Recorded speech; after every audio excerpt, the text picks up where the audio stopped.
revisi undang-undang itu memang didesain oleh elit-elit politik negeri ini? Oh, kalau saya bilang sih iya dong. Pak Jokowi akan dihormati banyak orang kalau dia berani mengambil langkah evaluasi peradilan, reformasi, perintahkan kepada Menko Polhukam.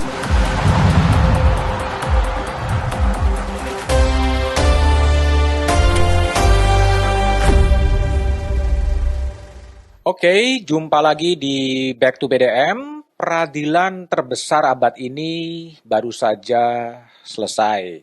Itu adalah peradilan penembakan terhadap Yosua Huta Barat. Sambo telah divonis mati oleh Majelis Hakim Pengadilan Negeri Jakarta Selatan, dan Barada Richard Eliezer kemudian telah divonis 18 bulan penjara dan tetap dipertahankan sebagai anggota kepolisian.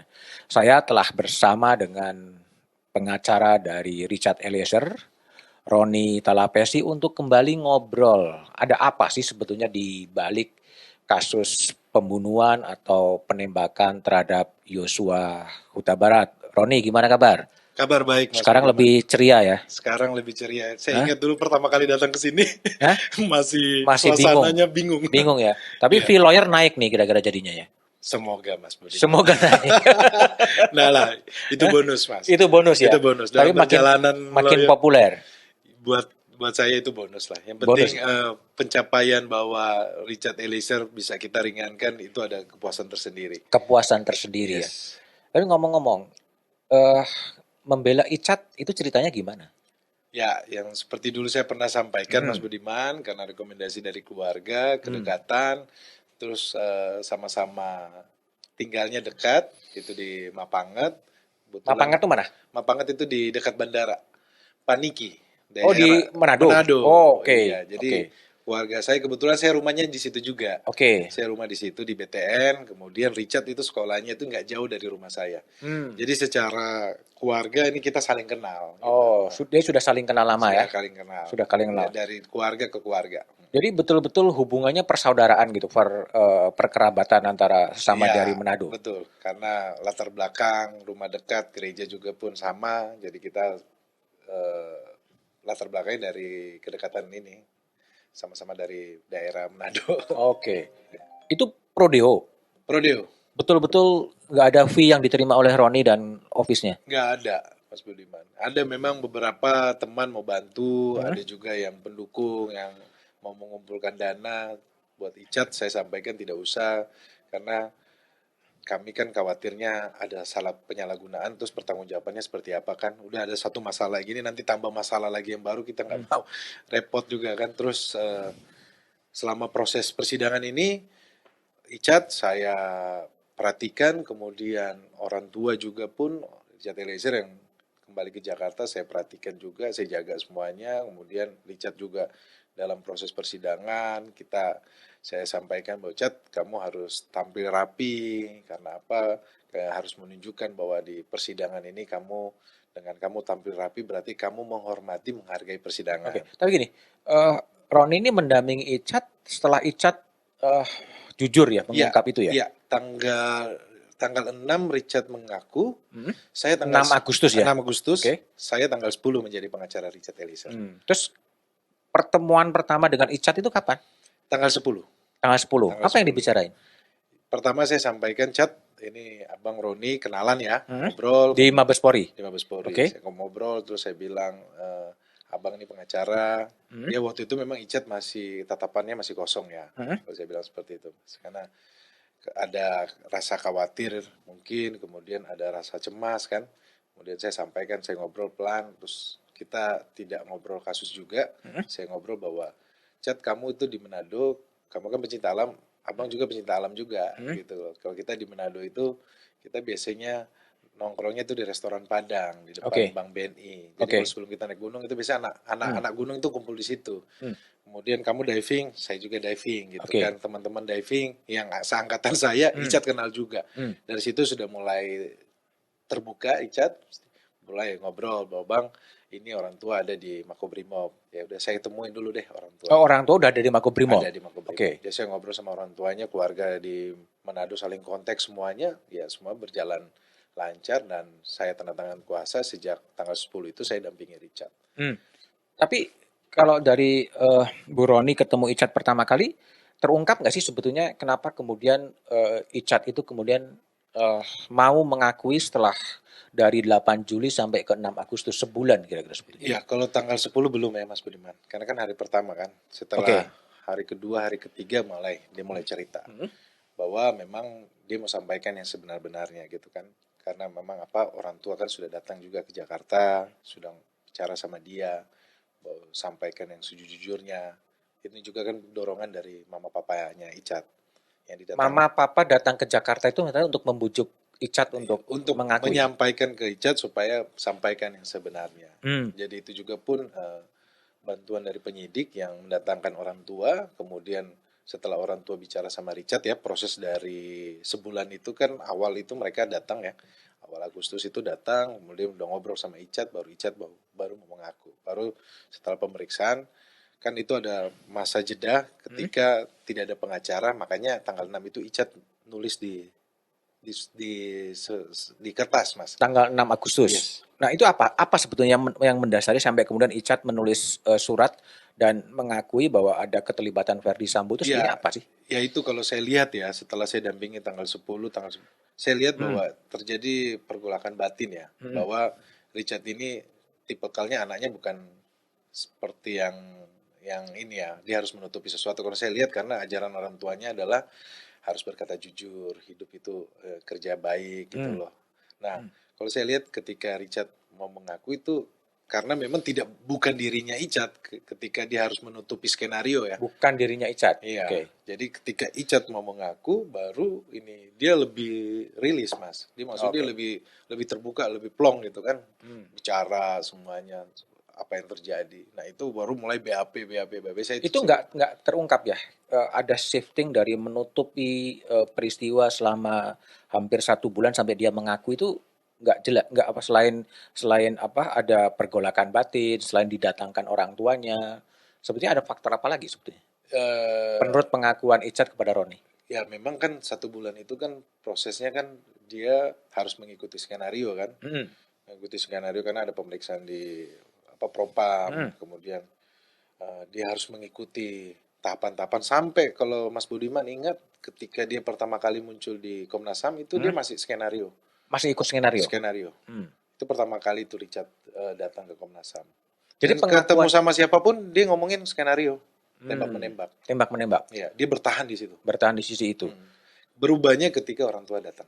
Oh, jadi faktor orang tua itulah yang mengubah itu ya.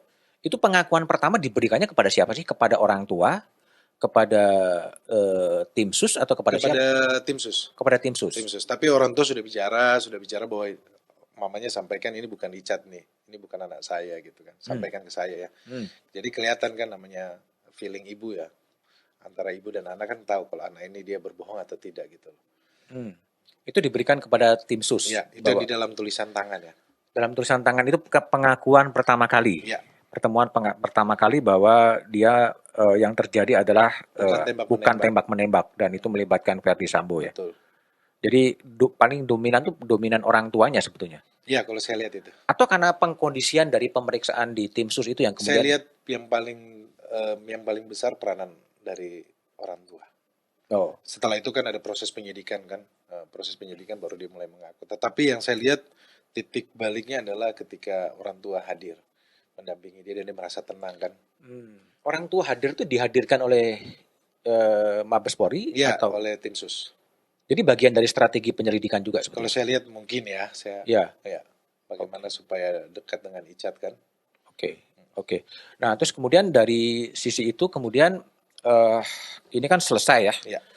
Kemudian Icat 18 bulan penjara dari tuntutan 12 tahun gitu. Apa sih menurut refleksi dari Roni sampai kemudian dari 12 tahun penjara gitu bisa turun sampai ke 18 bulan penjara itu sebetulnya faktor apa sebetulnya? Iya Mas, bahwa saya lihat kan ini ada 2 poin penting ya. Pertama adalah terkait dengan penegakan hukum, kedua tentang sisi kemanusiaan. Dalam penegakan hukum ini saya dan tim itu melakukan pembelaan secara maksimal. Kita ada strategi-strategi di dalam persidangan, kemudian bagaimana kita bisa meraih simpati dari majelis hakim. Karena apa?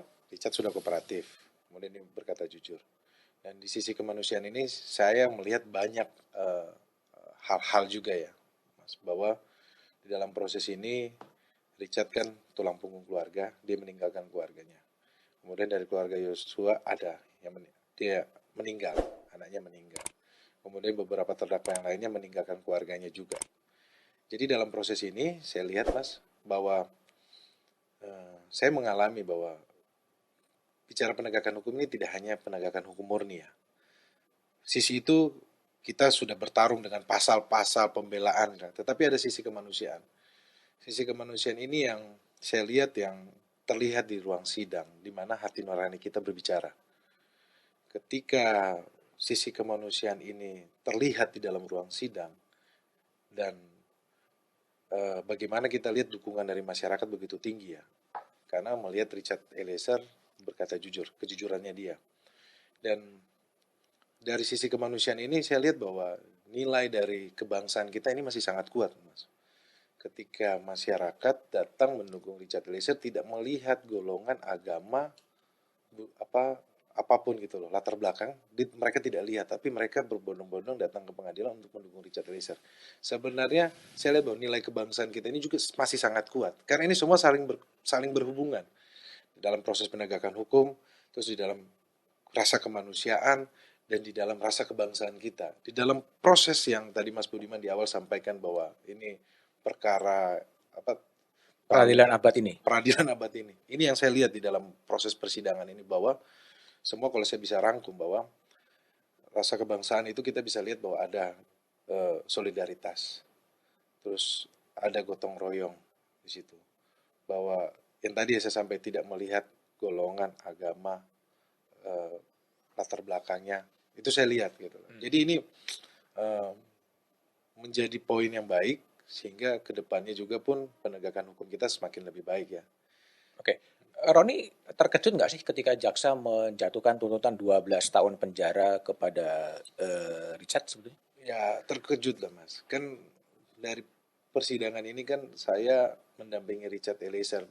Ya kalau saya sampaikan, saya tidak memaksud memuji diri saya ya, tetapi di dalam proses ini memang saya menggunakan hati saya untuk bekerja. Kenapa? Karena saya lihat ada sisi kemanusiaan yang dimana anak ini dia akan terancam kehilangan masa depannya dia.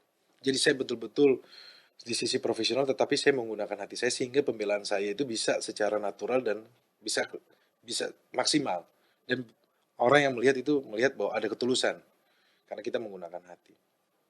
Jadi kepekaan itu selalu kita rasakan, Mas, di dalam proses setiap persidangan. Kepekaan itu karena apa? Kita menggunakan hati kan. Nah, ketika proses persidangan kemudian kita sudah dari proses pembuktian kita sudah berhasil meyakinkan majelis hakim, kemudian kita kooperatif dengan jaksa penuntut umum, tiba-tiba tuntutan 12 tahun. Nah, tentunya hati kecil kita ini, kepekaan kita ini merasa bahwa ini tidak adil. Kenapa? Karena sudah jelas bahwa di Undang-Undang Perlindungan Saksi dan Korban sudah diatur. Kemudian fakta persidangan, Richard Eliezer ini bukan pelaku utama, bukan eksekutor. Dia tidak berdiri sendiri, kesaksiannya dia tidak berdiri sendiri. Ada satu BAP yang disampaikan oleh pengacaranya FS yang waktu menanyakan kepada Richard ketika Richard menjadi saksi, BAP tanggal 5 Agustus. Setelah saya periksa di dalam berkas bahwa BAP tanggal 5 Agustus tidak ada. Itu BAP apa tanggal 5 Agustus? Yang disampaikan bahwa Richard menyampaikan bahwa yang menembak semua itu Saudara Ferdy Sambo. Padahal BAP itu tidak ada di dalam di dalam berkas. Nah, itu yang membuat saya bertanya-tanya, apakah ini bagian dari desain atau apa? Karena tidak ada dalam berkas. Kemudian ketika mereka mengajukan bukti, ternyata itu berdasarkan print out BAP tanggal 5 Agustus. Itu yang menjadi pertanyaan. Kan kalau alat bukti yang sah itu kan diperoleh harus secara sah, bahwa harus ada tanda tangan juga yang diperiksa, terus penyidiknya harus tanda tangan. Tetapi kan kenapa tiba-tiba ada BAP tanggal 5 Agustus? Nah, ini yang pertama itu. Kemudian yang kedua, ketika tuntutan juga pun tinggi, Saya merasa ini aneh. Ini ada yang aneh nih. Anehnya di mana? Kok Richard dituntut tinggi daripada terdakwa yang lain, padahal undang-undang sudah jelas. Ini kan namanya kita feeling seorang pengacara, Mas ya. Terus dalam proses ini kan kita benar-benar mengikuti dari penyidikan kan. Wah, saya merasa bahwa ini ada yang aneh. Tapi sekali lagi itu ya, jaksa menyampaikan bahwa itu adalah standar operation procedure dari mereka ya, silakan saja. Tetapi kan kita mengacu kepada fakta persidangan dan undang-undang. Kemudian, tetapi memang Mas Budiman itu kita down ya. Down ya? Down. Ketika 12 tahun 12 itu. tahun itu down, Mas. Ya namanya kita udah melakukan pembelaan secara maksimal, kemudian ketika 12 tahun tersebut, tetapi ketika dituntut 12 tahun tersebut, saya berbicara dengan tim, ini adalah tantangan buat kita untuk kita menyusun pledoi yang dimana kita harus kita harus susun pledoi yang terbaik. Itu tuntutannya tuh baru turun pagi itu ya? Ya kalau dibacakan pas persidangan ya, pas persidangan. Tetapi ya kita proses ini kan kita merasakan ini ada seperti ya, hal-hal yang ya aneh gitu loh Pak. Aneh dalam hal? Ya pas dibacakan yang 12 tahun itu kan yang saya bilang kan. Oke. Feeling saya sebagai pengacara Mas Budiman ketika yang lainnya dibacakan, tentunya feeling saya sebagai pengacara ini kayaknya beda nih. Gitu loh. Beda apa? Tuntutannya Richard daripada yang lainnya. Oh, ketika sidang tuntutan sudah dirasakan bahwa Saya ini akan rasakan beda. secara Bahwa itu beda, naluri saya sebagai lebih tinggi. Naluri saya sebagai pengacara ya. Kenapa bisa berkata begitu? Ya naluri seorang pengacara Mas Budiman. Karena proses persidangan kan yang selalu dikejar itu kan Richard bukan justice collaborator. Richard adalah pelaku utama. Kemudian keterangannya Richard berdiri sendiri. Padahal kan fakta persidangannya kan enggak. Ya. Benar kejadian pas di tuntutan. Oh. Jadi kan, saya lihat, wah ini ada yang something wrong nih, ada yang aneh nih. Tapi ya akhirnya saya sampaikan kepada tim, saya ngobrol sama Richard, Chat nggak usah khawatir, ini belum selesai, bahwa kita akan melakukan pembelaan yang untuk di pledoinya kita akan buat secara maksimal. Jadi ini tantangan buat kita. Jadi kita jangan down. Akhirnya saya sama teman-teman kita menyusun pledoi, prosesnya pledoi yang kita dari ratusan lembar sampai kita peras sampai jadi 50. Dari 12 tahun tuntutan kemudian menjadi 18 bulan ya penjara oleh di majelis hakim. Itu jomplang banget kan itu, dari 12 tahun ke 18 bulan kan lebih hampir 90% didiskon sebetulnya. Apa yang sebenarnya terjadi sih? Kalau menarik ini pertanyaan Mas Budiman. Kita lihat bagaimana majelis hakim memimpin persidangan ini ya. Ketua majelis hakim Pak Wahyu ya. Bahwa dalam proses persidangan ini fakta persidangan sudah terungkap. Saya boleh sampaikan begini biar mudah untuk dicerna. Majelis hakim ini sidangnya dari Senin sampai Jumat. Oke. Jadi setiap sudut perkara ini mereka sudah tahu. Roh dari perkara ini mereka sudah tahu. Dan ketika Richard Eliezer menyampaikan bahwa saya siap bertanggung jawab, saya meminta maaf, dan saya siap menjalani apapun keputusan majelis hakim. Itu adalah poin penting di awal. Dan Richard Eliezer dalam proses persidangan itu dia jalani. Dia jalani dengan penuh ketaatan, komitmennya dijalani. Dan saya lihat bahwa buah dari kejujuran Richard Eliezer itu dihargai oleh majelis hakim. Iya kan? Kalau kita lihat bahwa Richard Eliezer ini di fakta persidangan dia dibawa pengaruh, dia dibawa tekanan, tetapi dia berani bangkit itu dan dia menunjukkan bahwa dia berkata jujur, dia kooperatif. Majelis hakim melihat itu dan itu yang menjadi alasan majelis hakim sehingga majelis hakim bisa memutus terkait dengan angka 1,5 tahun. Kalau saya lihat seperti itu. Anda 1,5 tahun cukup terkejut dengan 1,5 tahun itu? Terkejut Mas Budiman. Terkejut juga? Iya. Anda punya bayangan kena berapa? Ya Mas Budiman, kan dari awal persidangan ini kan saya juga tidak menyangka bahwa ini exposure-nya besar juga. Karena menjadi perhatian nasional ya. Bukan hanya di Indonesia, di seluruh dunia juga memperhatikan kasus ini. Pemberitaan bagaimana dahsyat gitu kan. Jadi saya awalnya kaget juga. Awalnya nggak berpikir akan sebesar ini perkara ini kan, tetapi pas persidangan, wah ternyata ini tuh perhatiannya luar biasa. Kemudian kan bagaimana saya harus menenangkan Richard Eliezer sebagai klien saya supaya dia tetap konsisten, menjaga konsistenannya ya. Tetap dia harus percaya diri supaya dia berkata jujur. Satu sisi saya harus melihat juga orang tua Richard Eliezer. Kenapa? Karena Richard Eliezer ini membutuhkan ayah dan ibunya untuk hadir. Jadi ada waktu-waktu ketika jam besuk orang tuanya saya hadirkan untuk ketemu sama Richard Eliezer. Itu adalah semangat untuk Richard Eliezer. Nah, di sisi yang lainnya Mas Budiman, saya sebagai pembela Richard Eliezer, saya harus menahan serangan dari berbagai lini. Serangan bukan serangan secara fisik, tetapi serangan secara hukum ya, argumentasi hukum. Berapa kali Mas Budiman, saya diundang sama Mas Budiman kan, saya selalu bertahan dari pengacaranya Saudara FS, Saudara PC, pengacara yang lainnya. Belum ada akademisi-akademisi yang coba tidak melihat fakta, tetapi coba dengan cara berpikirnya mereka, silakan saya. Dan itu memang tantangan juga buat diri saya Mas Budiman, supaya saya belajar sabar. Nah, tapi prinsip saya Mas Budiman, kalau saya sampaikan juga sama Icat, kalau kita di jalan yang benar dan kita niat baik, semesta akan mendukung kita. Enggak, 18 bulan tuntutan. Anda tadi mengatakan cukup terkejut juga ketika hakim menjatuhkan vonis 18 bulan. Dalam bayangan Anda dulu memperkirakan kena berapa sih dia? Ya, melanjutkan Mas Budiman. Dari proses yang panjang ini, kemudian kita melakukan pembelaan di pledoi. Dan kita kan, saya sudah tahu bahwa fakta persidangan Richard melakukan perbuatannya. Memang di KUHP itu dimungkinkan bahwa ada penghapusan pidana. Yes. Tetapi saya tidak muluk-muluk juga bahwa Richard Eliezer kalau seandainya dihukum dari 12 tahun, 2/3-nya, 8, turun sedikit sampai di 5, saya terima. Tapi ketika dibacakan 1,5 tahun, itu buat saya dan Richard terkejut. Dan Dia juga terkejut? Terkejut. Tim semua terkejut. Bahwa ini benar-benar putusan yang saya lihat bahwa putusan yang melihat semua sisi. Dari sisi dari jaksa penuntut umum, sisi pembelaan dari penasihat hukum, di mana saya di muka persidangan saya sudah mengajukan surat untuk Richard diterima sebagai justice collaborator, kemudian ada pertimbangan tentang amicus curiae yang dikirimkan oleh rekan-rekan Aliansi Akademisi Indonesia, ICJR dan yang lainnya.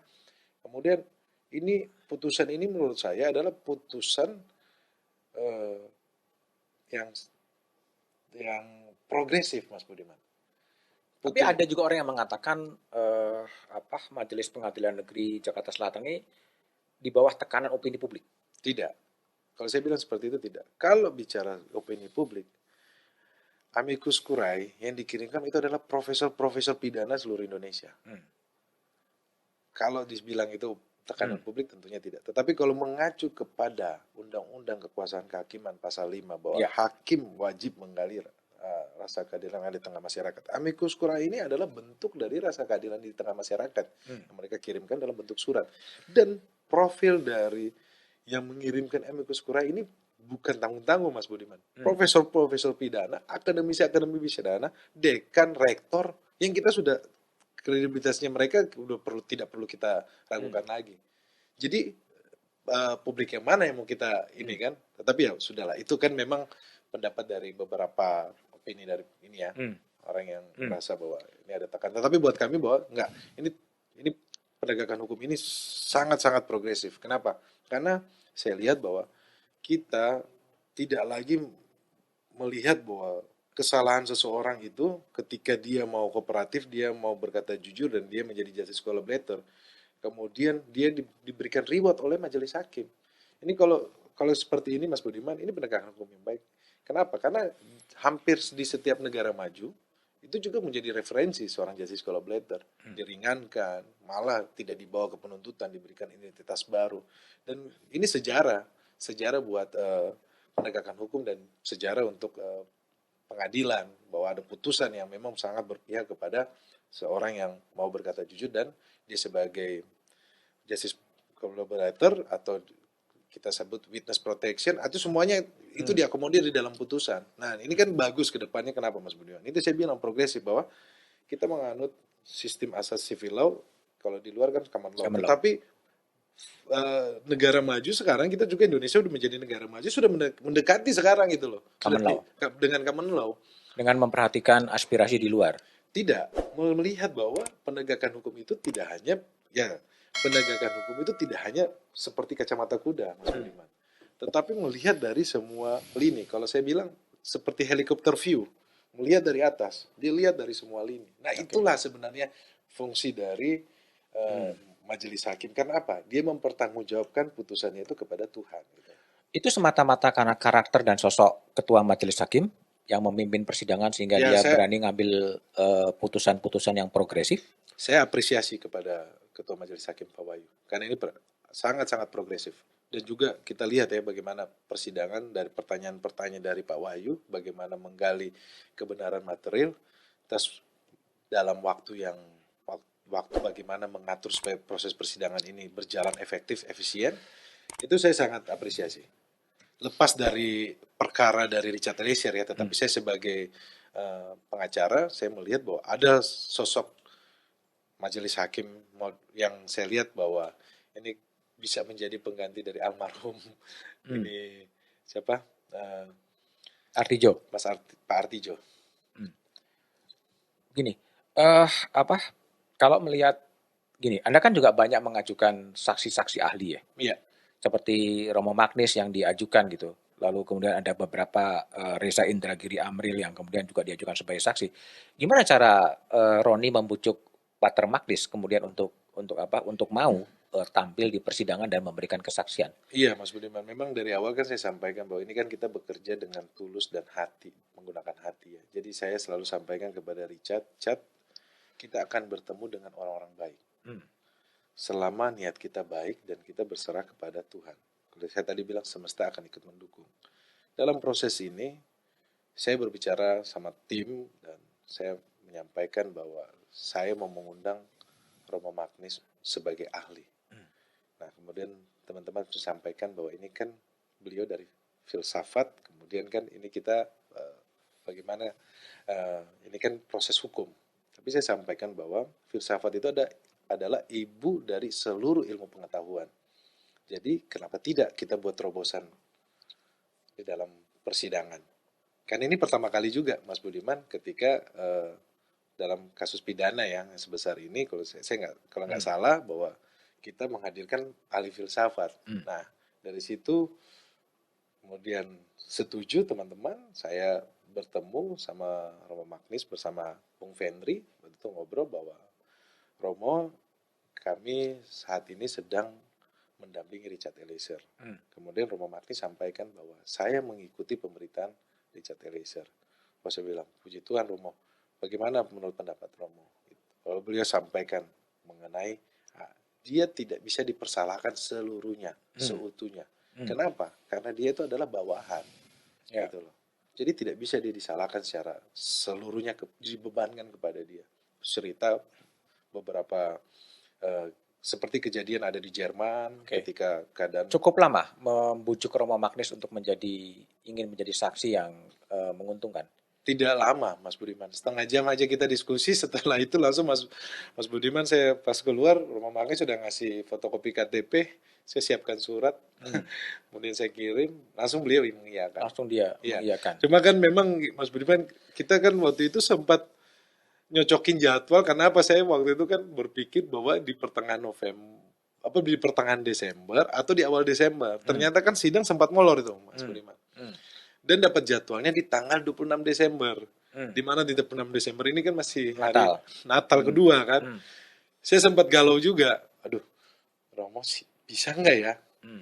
Jadi tanggal 24 saya sampaikan kepada Romo bahwa Romo minta maaf. Apakah Romo bersedia di tanggal 26? Takutnya mengganggu, ada acara yang lainnya. Romo sampaikan bahwa tidak, saya siap.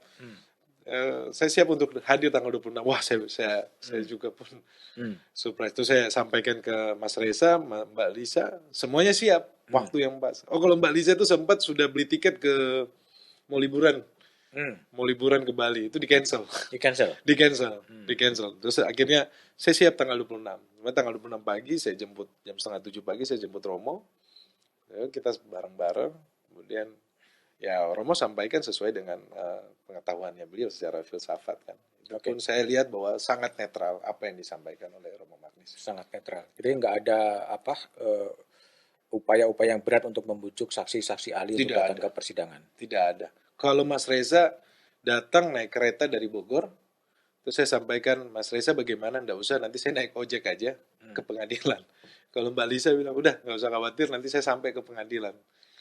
Kalau Mas Albert juga sama, tanggal 27-nya kan Mas Albert. Jadi Mas Albert juga sampaikan. Jadi memang strategi saya waktu itu Mas Budiman, saya openingnya dengan bicara soal filsafat yang merupakan ibu pengetahuan, ibu dari seluruh ilmu pengetahuan termasuk ilmu hukum. Kemudian saya keduanya adalah eh, Mbak Lisa dari psikologi klinis, kemudian yang ketiga adalah Mas Reza Indragiri dari psikolog forensik, kemudian saya tutup dengan teori hukum, ilmu Albert. hukumnya Mas Albert. Jadi semua dirangkum oleh Mas Albert. Itu yang kita ajukan kepada majelis hakim. 4 ya, 4. 4 saksi ahli. Ya. Oke. Dan itu cukup signifikan untuk mempengaruhi putusan hakim ya. Saya lihat seperti itu bahwa terkait dengan sikap batin dari Richard Eliezer, kemudian terkait dengan tekanan, relasi kuasa, itu majelis hakim bisa melihat secara utuh ya. Kemudian kan ada teori Milgram yang menyampaikan bahwa memakai seragam dalam satu ruangan, itu juga pun salah ketua majelis hakim itu sempat menanyakan pada saat itu ketika seorang yang tidak memakai seragam dan memakai seragam pengaruhnya seperti apa. Jadi sangat beda jauh ketika orang yang tidak memakai seragam dengan memakai seragam. Itu majelis hakim, ketua majelis hakim Pak Wahyu sempat menanyakan kepada Mas Reza. Kalau di sisi yang metalegal, di luar pembelaan dan lain sebagainya, munculnya komunitas-komunitas seperti Richard Angel dan lain sebagainya di pengadilan ini apa? Voluntary dia mau datang atau memang ada orang yang memobilisasi atau gimana? Mas Budiman, tidak ada yang mobilisasi. Jadi ini mereka semuanya datang ke persidangan. Saya awal-awal kan saya tidak terlalu memperhatikan kan. Tapi ketika pertengahan persidangan saya ajak ngobrol. Dari mana? Ada yang dari Aceh. Dari mana? Dari Aceh. Ada yang dari Aceh, ada yang dari Lampung, ada yang dari Palembang, ada yang dari Tangerang. Kemudian ada satu ibu-ibu itu yang dia itu nge-Grab ya, Gojek ya, ojek online. Nah itu dia itu setiap persidangan datang. Saya ajak ngobrol. Saya bilang, Bu, Ibu tidak ini apa namanya waktunya seperti apa kan tidak terhalang, kan harus kerja, harus ini kan mencari nafkah. Dia bilang, enggak, saya harus datang ke ini karena saya mau mendukung Richard. Itu Jadi, bukan ada orang yang memang sengaja memobilisasi agar mereka datang. Tidak ada. Dan Mas Budiman lihat bahwa ketika putusan Richard Eliezer, bagaimana orang datang ke pengadilan. Datang kalau kita lihat Mas Budiman, ada yang membuka Al-Quran, membaca mendoakan secara agama Muslim, ada yang membawa Alkitab berdoa menurut agama Kristen atau Katolik, ada yang bawa rosario, ada yang berdoa. Dan saya bilang Mas Budiman, nilai kebangsaan itu sangat kuat. Nilai solidaritas ya, bahwa ketika semua kita berusaha berkumpul, tidak melihat lagi suku, golongan, agama. Jadi perkara Richard Eliezer ini, itu yang saya bilang bahwa rasa kebangsaan gitu ternyata kita masih sangat kuat gitu loh. Dan itu terjadi di peradilan Richard Eliezer. Ini wow, buat saya ini luar biasa. Tidak melihat lagi agamanya apa. Tidak lagi. Mereka sampai waktu itu menyanyikan lagu Indonesia Raya. Itu mereka datang dari berbagai tempat itu sebetulnya nilai apa yang dia mau tunjukkan kepada publik? Ya dalam hal ini Mas Budiman yang saya lihat adalah memperjuangkan keadilan untuk Richard Eliezer. Ini adalah bentuk dukungan kan. Padahal dia ikut menembak. Ya, ikut menembak. Tetapi Mas Budiman kita lihat ya bahwa dia sebagai justice collaborator ketika dia mau berkata jujur, dia sudah meminta maaf kepada keluarga sudah memaafkan. Terus di dalam persidangan dia harus menghadapi terdakwa yang lainnya. Ini yang kalau saya lihat ini yang menggerakkan masyarakat untuk mendukung Richard Eliezer gitu. Kemudian kan dia masih muda, dia mau memperbaiki diri. Hal-hal ini kan hal-hal yang meringankan ini mungkin yang saya lihat bahwa publik melihat sehingga mereka memperjuangkan keadilan buat Richard Eliezer. Itu orang yang sama yang selalu datang ke pengadilannya dalam setiap sidang. Orang yang sama terus semakin banyak. Iya. Tidak semuanya saya hafalin juga Mas Budiman, tetapi saya selalu sempatkan waktu ketika selesai persidangan saya saya sampaikan terima kasih dari Richard. Karena Richard sampaikan, Bang, tolong sampaikan terima kasih. Makanya di pledoi saya dan teman-teman itu saya bilang, terima kasih kepada ibu-ibu yang yang ikut turut datang dalam persidangan, terus mendukung di dalam sosial media. Semoga doa-doa kita dijabah oleh Tuhan. Dan itu diamini satu ruangan sidang. Dan dalam proses ini benar-benar jawaban dari dua orang banyak ini, Tuhan menjawab. Oke. Itu kan ketika vonis dijatuhkan 18 bulan penjara, itu kan situasi penjara, di 18 bulan di pengadilan itu kan kemudian agak sedikit chaotic ya, ketika orang mendekati Richard dan kemudian Richard diamankan. Ya, kalau saya lihat mungkin standar dari pengamanan dari jaksa, ya dengan LPSK ya, tentunya kan mencegah supaya tidak ada hal-hal yang terjadi, bisa menyelamatkan jiwa dari Richard Eliezer ya, atau hal-hal yang memang bisa berbahaya gitu kan. Tapi kalau saya lihat bahwa memang posisinya waktu itu ya semua terharu, Mas Budiman, semua mau masuk ke dalam ruang persidangan dan terharu, dan pada saat itu jaksa langsung buru-buru untuk supaya mengamankan Richard Eliezer untuk dibawa ke belakang gitu atau langsung ke mobil ya. Oke. Itu kan dari 12 tahun menjadi 18 bulan penjara, dan kemudian jaksanya keesokan harinya kemudian mengatakan tidak mengajukan banding. Ada sesuatu yang di luar tradisi sebetulnya. Ketika vonisnya jauh lebih ringan daripada tuntutan jaksa, tapi kemudian jaksa memutuskan untuk tidak banding. Iya. Apa yang Roni baca dari Saya lihat bahwa, penjelasan Fadil Jumhana itu sebetulnya? Saya lihat bahwa jaksa juga pun melihat bahwa putusan ini sudah sesuai. Karena apa? Dari jaksa penuntut umum sudah melihat bahwa Richard ini sangat kooperatif dalam persidangan. Kemudian, tapi ketika tuntutan kok tidak tercermin seperti itu? Membuka kotak Pandora. Ya, mungkin di dalam tuntutan, jadi ketika tuntutan kemudian saya kan ada proses menjawab dengan pledoi pembelaan, kemudian ada replik, ada duplik. Di replik kan disampaikan ada dilema yuridis dan lain-lain kan. Tetapi kan dalam proses itu saya lihat bahwa jaksa penuntut umum sadar bahwa kalau tanpa Richard perkara ini tidak akan terbuka. Dan pada saat vonis saya sempat menyampaikan kepada waktu itu saya doorstop pada media, saya sampaikan bahwa kami menerima putusan dari majelis hakim. Kami bermohon supaya tidak banding. Nah, dasar itu mungkin saya lihat juga pun menjadi pertimbangan dari Pak Jaksa Agung dan Pak Jampidum juga ya. Tetapi ya kita selalu sampaikan bahwa kita berbeda pandangan, berbeda pendapat itu di ruang sidang, itu hal-hal yang memang ya biasa lah antara penuntut umum dengan dengan pengacara. Tetapi dalam proses ini, karena Richard kooperatif, Richard menghormati persidangan, maka saya juga pun sebagai tim penasihat hukum, saya selalu mengingatkan teman-teman bahwa kita harus tetap hormat kepada persidangan, kepada penuntut umum. Makanya di dalam pembelaan kami, pledoi, kita nggak menyerang jaksa. Di dalam replik, di dalam duplik kami nggak menyerang jaksa. Bahwa kami menyadari bahwa jaksa itu dia punya tugasnya dia. Tetapi yang menarik memang Mas Budiman sampaikan tadi, bahwa sangat jauh ya. Kebiasaannya kan mereka banding ya. Tetapi tahun 2021 itu ada aturan internal juga terkait dengan penanganan perkara, di mana aturan tersebut bahwa jaksa juga bisa tidak mengajukan banding. Dalam hal ini memperhatikan rasa keadilan, kemudian hati nurani, kalau nggak salah seperti itu. Jadi memang ada peraturan juga pun oleh Jaksa Agung yang sekarang, Pak Burhanuddin, ada peraturan internal seperti itu. Jadi saya lihat juga bahwa kita lihat penegakan hukum ini kan sekarang, kalau kita lihat Mas Budiman, ada namanya restoratif justice yang sekarang gencar dicanangkan oleh kejaksaan maupun di Polri ya. Tetapi kalau saya lihat kejaksaan lebih banyak. Nah, kemudian ini mungkin bagian dari restoratif justice, penegakan hukum yang modern. Bukan restoratif justice, tapi bagaimana jalan supaya penegakan hukum ini ada penegakan hukum yang modern, yang lebih progresif. Itu di kejaksaan, dan juga kalau di kepolisian juga banyak kasus ya, ada perdamaian di luar sebelum sampai masuk ke penyidikan, semua apa itu ada restoratif justice. Jadi kalau saya bilang Mas Budiman, perkara Richard Eliezer ini adalah pintu masuk untuk penegakan hukum yang lebih progresif. Dan jalan menuju keadilan untuk orang kecil. Itu kan yang menarik kan gini, itu kan Harapan. vonis kan hari Rabu, Ya. ya, dan hari Kamis kan masih ada waktu 7 hari untuk menyatakan sikap gitu loh.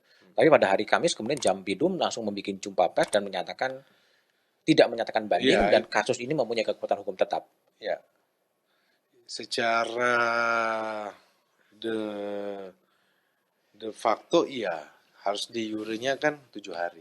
Setelah 7 hari. Tetapi memang di hari pertama saya sudah sampaikan kepada masyarakat luas bahwa kami menerima putusan dari majelis hakim dan kami berharap bahwa jaksa tidak mengajukan banding. Saya tidak tahu apa, mungkin mereka berbicara dengan jaksa penuntut umum, tentunya itu lagi saya lihat bahwa Mas Budiman bahwa ini Richard ini kan dalam proses persidangan dia kooperatif. Kemudian saya lihat bahwa ketika jaksa menerima dan jaksa mau memperbaiki bahwa memang putusan majelis hakim itu yang sudah harus kita hormati, itu yang sebenar-benarnya gitu. Ada perubahan sikap ya ketika tuntutan dibacakan, ketika replik dan kemudian ketika sikap ketika menerima vonis ya dari jaksa. Iya, ada perubahan sikap.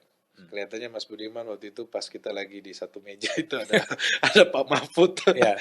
Mas Budiman nanya ya, bisa nggak ini apa jaksa mengajukan banding atau tidak kan? Saya ingat sekali itu Mas Budiman. Iya, iya. Oke, tapi gini, setelah itu kan mereka sekarang sudah inkrah dan kemudian kembali ke kepolisian gitu. Iya. Banyak orang juga mengatakan sebetulnya kurang pas lah, apapun dia kembali ke polisi karena apapun kan karena peluru yang ditembakkan oleh Icat kemudian Iya, Yosua ini meninggal. Ini yang perlu kita luruskan Mas Budiman bahwa yang menyebabkan kematian itu adalah tembakan di kepala. Di dalam putusan majelis hakim yang menembak di kepala itu adalah saudara Ferdi Sambo. Jadi bukan Richard Eliezer. Itu yang pertama. Berarti dia bukan pelaku utama. Oke. Kedua, terkait dia eksekutor. Di fakta persidangan maupun di putusan pengadilan tidak pernah ada eksekutor. Ini supaya kita luruskan, supaya kita tidak menerima informasi yang salah. Jadi mau di framing bahwa Richard Eliezer ini adalah pelaku utama, Richard Eliezer ini adalah eksekutor. Ini yang perlu kita luruskan bahwa fakta persidangan tidak seperti itu. Supaya apa? Ketika Richard Eliezer bisa kembali kepada kepolisian, tidak ada lagi yang coba untuk mempengaruhi dan bukan dengan fakta persidangan lagi, dan kita berharap bahwa Richard Eliezer kan bisa melanjutkan hidup. Itu aja Mas Budiman. Harapannya kan Richard tidak mengalami dilema juga bahwa dia termasuk yang ikut dalam hilangnya nyawa Yosua. Iya, fakta persidangan kan sudah terungkap Mas Budiman bahwa dia di bawah tekanan, relasi kuasa, kemudian kalau di posisinya dia ini tidak posisi yang mudah, kemudian dia bisa bangkit melawan rasa ketakutan dan komitmen dia untuk berkata jujur. Kejujurannya dia ini yang dihargai oleh majelis hakim sehingga majelis hakim memutus 1,5 tahun. Kemudian di dalam etik juga menjadi pertimbangan ada kejujuran Richard Eliezer. Nah ini harus kita jaga bersama bahwa kedepannya juga pun bahwa bukan kita terjebak di dalam menyampaikan bahwa dia kan ikut melakukan pembunuhan. Kita mau meninggalkan hal tersebut dan Richard Eliezer mau hidup menatap masa depannya gitu loh. Jadi kalau ada hal-hal yang tadi saya sampaikan Mas Budiman bahwa dia itu adalah eksekutor, tidak ada. Bahwa di putusan pengadilan tidak ada eksekutor. Dia pelaku utama. Pelaku utama tidak ada. Dia yang menyebabkan kematian. Di putusan pengadilan tidak ada. Jadi gitu loh. Nanti lagi ada suara, kok yang melakukan penembakan kok cuma 1,5 tahun, tetapi yang yang obstruction justice kok lebih tinggi. Tidak seperti itu, kita harus bisakan. Ini enggak apple to apple gitu loh. Tetapi Richard Eliezer ini sebagai justice collaborator. Kalau teman-teman yang lain merasa bahwa kok putusannya, kita harus hargai seorang justice collaborator. Kenapa waktu di proses penyidikan terdakwa yang lain tidak menggunakan haknya dia untuk menjadi justice collaborator? Karena justice collaborator sudah jelas. Dia dilindungi oleh undang-undang. Dia dituntut lebih ringan, dia diputus lebih ringan, dia mendapatkan remisi khusus, dia akan dijaga pengamanannya, makanannya apa. Dan ini apa? Semua perhatian publik kepada seorang Justice Collaborator. Oke. Sekarang dia setelah inkrah, kemudian awalnya akan ditempatkan di Rutan Salemba, tapi kemudian dibalikin lagi ke Bareskrim. Apa yang terjadi sebenarnya? Ya, kalau Rutan Bareskrim ini sebenarnya sudah menjalani ya Mas Budiman. Selama proses persidangan kan penahanan sudah di Rutan Bareskrim. Dan Rutan Bareskrim ini merupakan cabang dari lapas atau Rutan Salemba.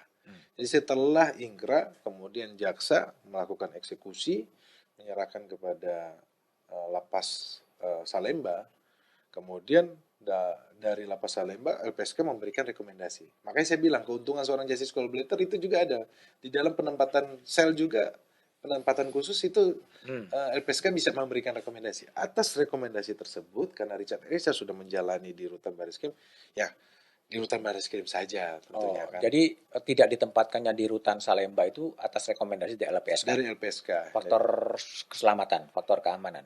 Kalau saya lihat sebenarnya tidak ada bicara soal ada apa-apa juga enggak, tapi memang Richard sudah di rutan Bareskrim, Mas. Tentunya kan lebih mudah koordinasinya tentunya di rutan Bareskrim karena sudah di rutan Bareskrim.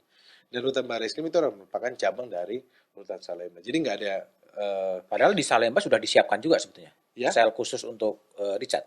Ya, saya tidak tahu persis, tetapi yang disampaikan kan kalau kita lihat rilis dari Humas dari Bu Rike kan sudah sampaikan ya. Tetapi kan saya juga bermohon, LPSK juga bermohon bahwa ini kan sebenarnya kerjasama antara Lembaga Perlindungan Saksi dan Korban dan Ditjenpas, Direktorat Jenderal Permasyarakatan. Jadi ini tidak ada yang melanggar undang-undang sesuai dengan aturan yang ada, ya jadi kenapa enggak gitu loh. Oke. Nah, itu kan kalau kalau normal 18 bulan dia akan bebas itu pada Februari ya. Kalau hitung-hitungan Agustus. Itu kan ada remisi khusus. Ada remisi khusus. Remisi khususnya sudah diberikan.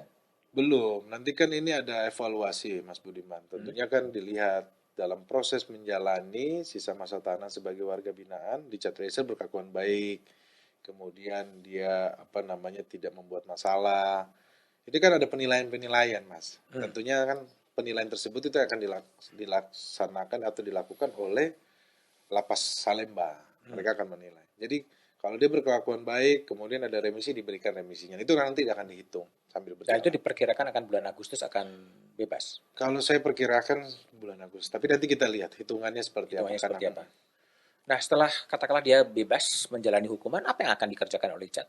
Ya, Mas Budiman, tentunya kan yang saya sampaikan kan sebelumnya bahwa dia mau kembali menjadi anggota Polri, itu merupakan cita-citanya, ya kita serahkan kepada Polri ya. Nanti penempatannya seperti apa, tentunya kita serahkan kepada Polri. Terhadap Yosua dan keluarganya?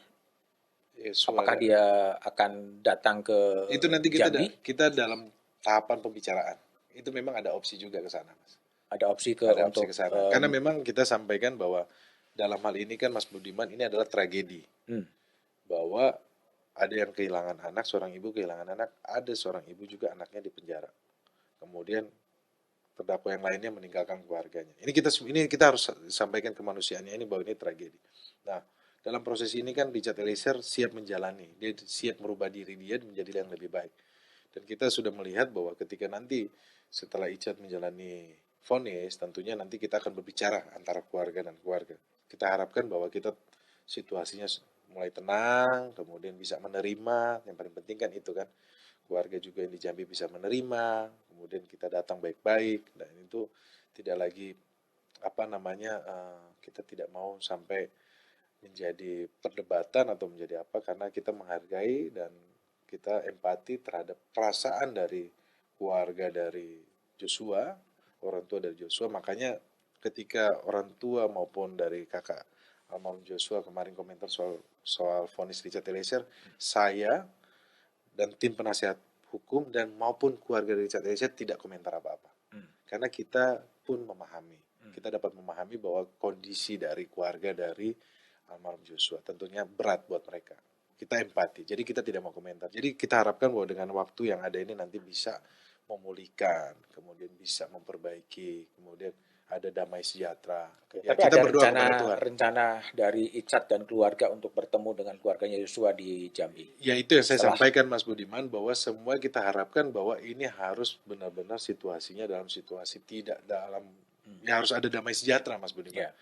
Kita tidak dalam situasi yang harus saling menunjuk lagi siapa salah siapa benar. Karena Richard komitmennya dia berkata jujur, dia laksanakan itu, di dalam persidangan dia tunjukkan itu, kemudian masalah vonis pengadilan itu kan bukan kuasa kita, tetapi itu adalah kewenangan dari majelis hakim. Dan itu kita serahkan semuanya. Kita harapkan bahwa nanti semua ini berjalan baik lah. Kalau terakhir, lesson learned pelajaran yang bisa dipetik dalam kasus ini dalam perspektifnya Roni apa? Ya, bahwa saya lihat bahwa dalam kasus ini menjadi pelajaran ya untuk kita semuanya juga terkait dengan relasi kuasa. Tidak hanya terjadi di Polri, tetapi juga pun terjadi di kehidupan kita sehari-hari bahwa atasan tidak boleh sewenang-wenang kepada bawahan. Kemudian juga pun bawahan dalam menerima perintah juga harus memperhatikan apakah perintah tersebut melanggar hukum atau tidak. Dan kalau memang hal tersebut ya di mana bawahan ini adalah merupakan anggota Polri, dia harus memperhatikan kan peraturan polisi yang di internal, kemudian ketika diperintah, kemudian harus memperhatikan perintah tersebut melawan hukum atau tidak, tetap tanpa menghilangkan sistem komando gitu loh. Ini juga harus menjadi perhatian untuk pihak Polri ya. Dan kita harapkan semua bisa diperbaiki ke depannya dan harapannya ini tidak terjadi lagi, Mas Budi. Ini menjadi yang pertama dan kemudian Terakhir. Itu yang direfleksikan oleh Roni. Kalau dari sisi due process of law, apa yang harus diperhatikan? Ya, due process of law ya. Setelah dimasukkannya amicus curiae, Ya. diakuinya justice collaborator, bahwa proses penegakan hukum kita ini, saya semakin optimis bahwa penegakan hukum kita ini ke depannya semakin baik. Kenapa? Karena dalam putusan itu ada amicus curiae, kemudian seorang justice collaborator diakui di dalam putusan. Ini merupakan hal yang positif dan tentunya dalam hal penegakan hukum kita ke depannya lebih maju dan lebih progresif dan ini baik sekali. tapi kan di bawah pengawasan publik yang sangat ketat juga sebenarnya. Ya, harapannya adalah ini menjadi pembelajaran Mas Budiman bahwa proses penegakan hukum ini tidak hanya milik hanya untuk orang yang punya duit aja, tapi milik juga buat orang yang lemah, tertindas, yang tidak mampu.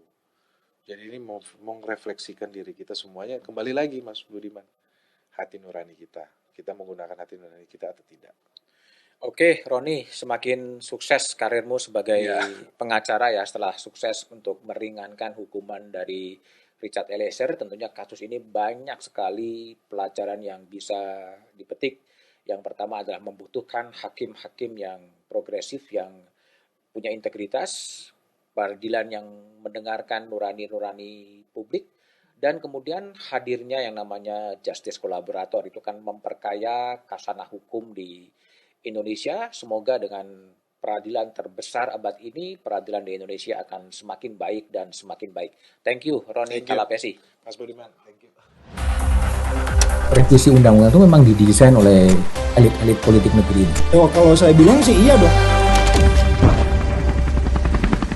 Pak Jokowi akan dihormati banyak orang kalau dia berani mengambil langkah evaluasi peradilan, reformasi, perintahkan kepada Menko Polhukam.